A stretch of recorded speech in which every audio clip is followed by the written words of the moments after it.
Olá, alunos! Dando continuidade ao nosso conteúdo, lá no capítulo 2 da nossa apostila, página 24, vai estar falando sobre as populações americanas e africanas. Mas afinal, o que essas duas populações têm em comum? Quais foram as suas causas e consequências para elas serem tão próximas e ao mesmo tempo tão distantes uma da outra? Está lá na página 25, o distanciamento e aproximação. Mas afinal, que distanciamento e aproximação é essa? Primeiro, a aproximação. A aproximação que nós temos delas é que foram colonizadas por países europeus, principalmente, ou grande parte, pela França, Portugal, Espanha e Inglaterra. Esses quatro países, lá no século XV, século XVI, nas grandes navegações, eles eram ótimos em comércio. Eles começaram a ir em busca de colônias e encontraram no continente americano e no continente africano um ótimo lugar para colocar os seus produtos e colocar sua cultura. Lembrando também que quando eles foram fazer a separação desses países, ou a partilha, eles não respeitaram o quê? A cultura local.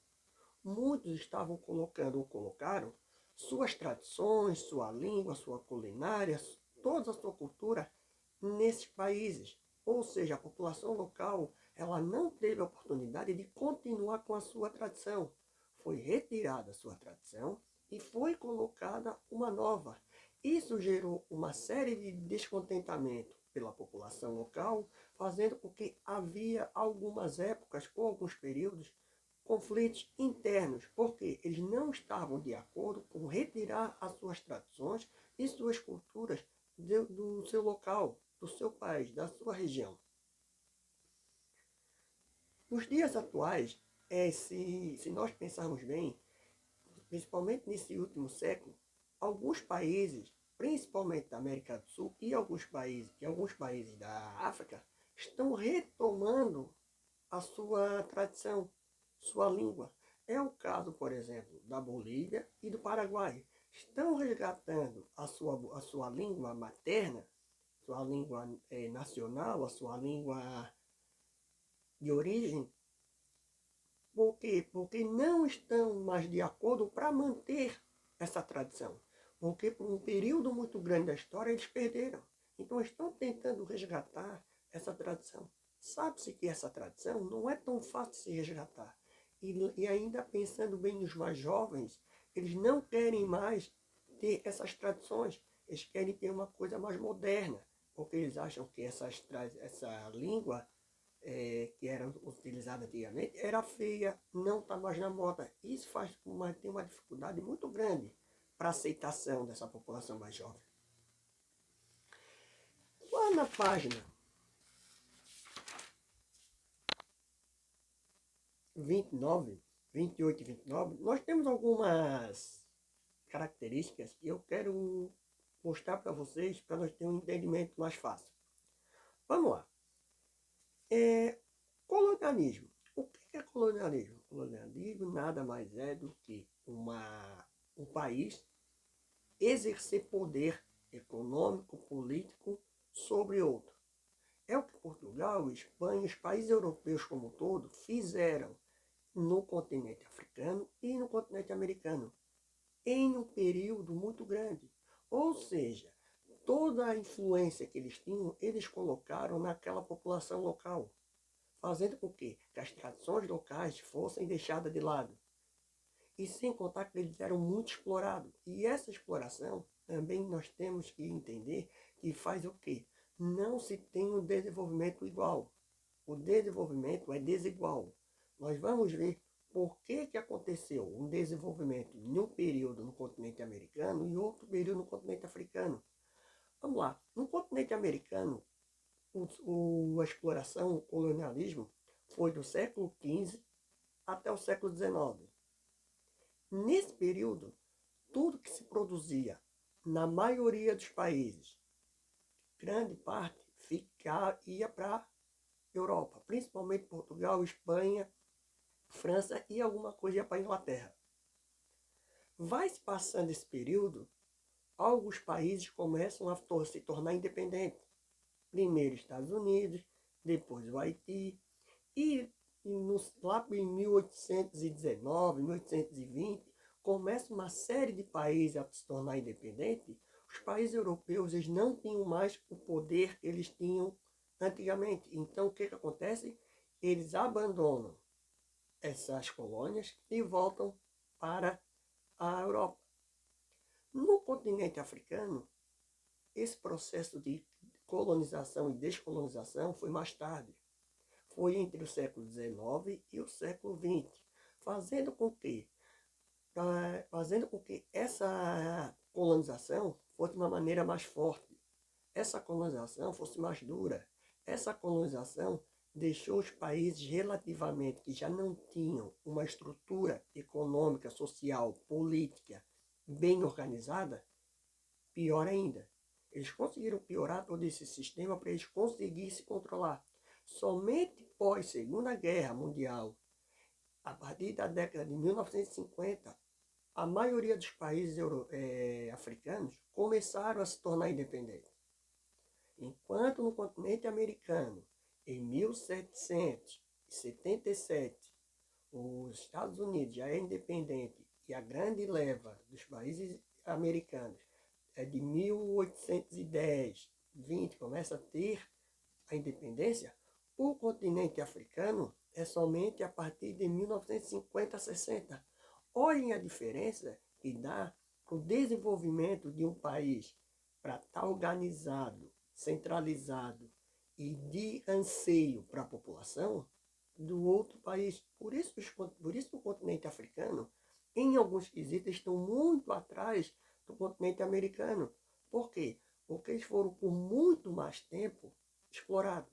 E isso, quando se faz algumas comparações, nós vamos ver que essas comparações, elas são gritantes. Exemplo, IDH. Nós pegamos o IDH de alguns países africanos, o IDH é extremamente baixo. Mas se nós pegarmos o IDH também de alguns países africanos, são altos, só que numa média geral, esse IDH ele é relativamente baixo comparado com outros continentes, principalmente com o continente americano. Lá na página 31, tem conexões étnicas e culturais. Pessoal, essas conexões vai mostrar para nós ali que o Brasil foi o país que mais comprou escravo no mundo. O comércio de escravo era tão rentável, principalmente para o comerciante, que o Brasil ele conseguiu nesse período ser o maior comprador. Por isso que o Brasil, junto com os Estados Unidos e alguns países do Caribe, tem a população negra. E outro fator importante é que essas populações africanas, quando chegam nesses países, eles tentam manter a sua tradição. Só que muitas vezes eles não conseguem. No Brasil eles conseguiram, nos Estados Unidos conseguiram. Exemplo, suas tradições como a música, a comida, a dança, e uma série de outros fatores que fazem que a presença do negro na sociedade ainda continue forte, graças a todo esse percurso que os ancestrais tiveram para manter as suas tradições. E lá na página 33, as principais características demográficas da América. Agora vamos falar primeiramente da América. Pessoal, quando a gente fala da demografia, nós estamos falando de população, pessoas. Se nós pensarmos bem, o continente americano é dividido em três: América, América do Norte, América Central e América do Sul, sendo que a América do Norte, Estados Unidos e Canadá são os países desenvolvidos, o IDH muito elevado, e o restante das Américas não tem uma qualidade de vida tão boa. O IDH não é tão alto.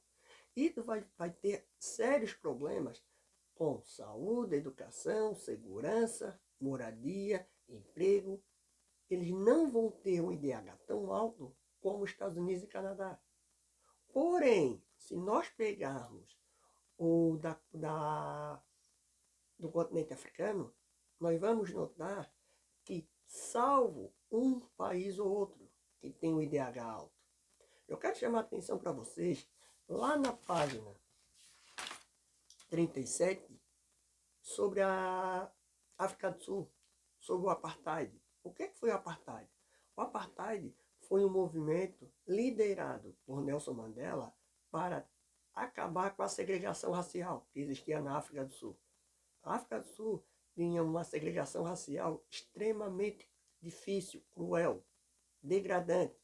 Ele, como presidente, ele tentou diminuir o apartheid. Ele tentou diminuir esse movimento. E também ele, de uma maneira geral, movimentou o continente africano para diminuir as desigualdades. Vamos lá, se nós pegarmos a população da América como um todo, nós vamos ver que a pirâmide etária, que vai mostrar para nós ali a homens, crianças, crianças, jovens e adultos, nós vamos ver que é uma pirâmide dos países ricos, principalmente Estados Unidos e Canadá. A base ela não é tão achatada, o meio de adulto ela é maior e o pico dele é mais pequenininho. Se nós pegarmos os países relativamente em desenvolvimento, nós vamos pegar ver a base o quê? Mais larga. Porque a base mais larga significa que está nascendo mais criança. O meio não vai ser tão proporcional. E o topo não vai ser tão inclinadinho. Isso vai dar toda a diferença para quando um país vai se tornar ou pode se tornar desenvolvido ou não. É o que está acontecendo no continente africano, para vocês terem uma ideia, é um país onde o número de natalidade está aumentando muito. Nos outros países, nos outros continentes, todos os números de natalidade já baixou. No continente africano, ainda está aumentando porque a população ainda da África, grande parte ainda mora no campo. E no campo necessita de mão de obra. E essa mão de obra é necessária. Por isso que as famílias no continente africano são tão numerosas. Outro fator da continente africano é o deserto de Saara. O deserto de Saara ele vai dividir o continente africano em norte da África e o sul da África, ou África subsaariana. Ou seja, os países que estão ao sul do deserto de Saara, eles têm uma dificuldade muito maior do que a outra, porque falta água, falta alimento, falta uma série de necessidades básicas para isso se desenvolver. Eu vou pedir para vocês dar uma lidinha nessas páginas e alguma dúvida, só mandar para o professor lá pelo mentor uma mensagem que o professor responde para vocês. Vou pedir para vocês também fazer os exercícios e qualquer dúvida, podem retornar.